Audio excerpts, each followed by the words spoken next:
पुणे जिल्ह्यातील शिरूर आणि खेड तालुक्यामध्ये सध्या बिबट्याची इतकी दहशत आहे की कधी कुठून बिबट्या येईल आणि लेकरांचा घास घेईल हे सांगता येणार नाही। माणसं शेतात सोडा गावात घरात सुद्धा सुरक्षित नाहीयेत आणि बिबट्यांचा इतका सुळसुळाट झालाय की लोकांना अक्षरशः जीव मुठीत धरून जगावं लागतंय।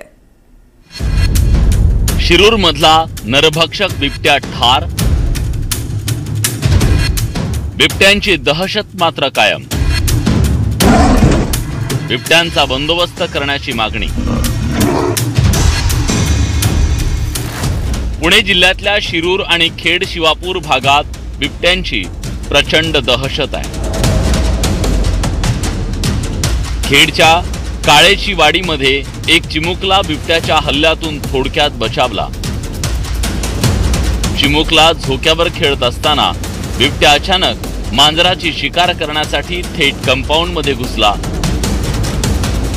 काही क्षणात चिमुकल्यानं प्रसंगावधान राखत घरात धाव घेतली। कुटुंबियांनी आरडाओरड केल्यानंतर बिबट्या घाबरून पळून गेला। तर दुसरीकडे ज्या भागात बिबट्याची मोठी दहशत आहे त्या शिरूरच्या पिंपरखेडा इथं बिबट्यानं थेट घोड्यावर हल्ला करण्याचा प्रयत्न केला। मात्र आरडाओरडा झाल्यानंतर बिबट्यानं शेजारच्या ऊसाच्या शेतात धूम ठोकली। या घटनेनं मात्र शेतात काम करणारे नागरिक भयभीत झालेत। इथं बिबट्या आला होता, गोड्यावर हल्ला केला त्यांनी। आमचा इशे तेच चालला होता, पण 2 बारे हल्ला केला। तेवढ्यात आम्ही उठलो, त्या काँग्रेसचा शिरला। तर आता म्हणलं याव काय पळाला, तर तेवढ्यात तुम्हाला बोलावलं तिकडून आम्ही। शिरूरच्या पिंपरखेड इथं 2 दिवसांपूर्वी बिबट्यानं केलेल्या हल्ल्यात रोहन विलास बोंबे या 13 वर्षीय मुलाचा मृत्यू झाला। त्यानंतर गावकऱ्यांच्या संतापाचा उद्रेक झाला। या भागात बिबट्यांना जेरबंद करण्याची मोहीम सुरू करण्यात आली आहे। मंगळवारी सकाळी एक बिबट्या जेरबंद करण्यात आला। त्यानंतर या भागातील इतर बिबट्यांच्या शोधासाठी वन विभागाकडून 3 थर्मल ड्रोनच्या माध्यमातून शोध मोहीम राबवण्यात आली। रात्री इथं दिसलेल्या एका बिबट्याला बेशुद्ध करण्यासाठी डार्ट मारण्यात आली। मात्र बिबट्यानं चौताळून प्रतिहल्ला केल्यानं बंदूकधारी शार्प शूटरनं गोळी झाडल्यानं हा बिबट्या मृत्यू पावला।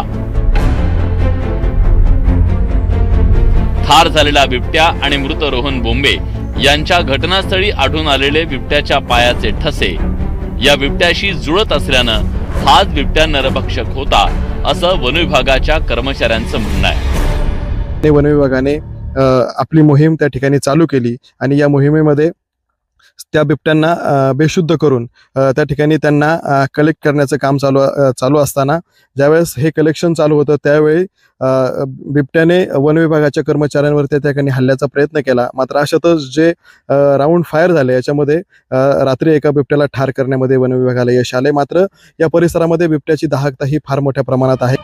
नरभक्षक बिबट्या ठार झाल्याची शक्यता वर्तवली जात असली तरी या भागातली दहशत कायम आहे। गेल्या 10 दिवसात या परिसरात तब्बल 11 बिबटे जेरबंद करण्यात आले तर 1 ठार झाला। बिबट्या आणि मानव संघर्ष या भागात तसा नवा नाही। आतापर्यंत बिबटे भटकी कुत्री आणि गोठ्यातल्या जनावरांना शिकार बनवायचे। मात्र माणसांवरच्या हल्ल्यांमुळे परिस्थिती गंभीर बनली आहे आणि त्यामुळेच इथले नागरिक दहशतीत आहेत। त्यामुळे बिबट्यांचा बंदोबस्त करण्यासाठी कायमस्वरूपी उपाययोजना करण्याची गरज आहे। सचिन तोडकर सह bureau report, news 18 Lokmat, Pune.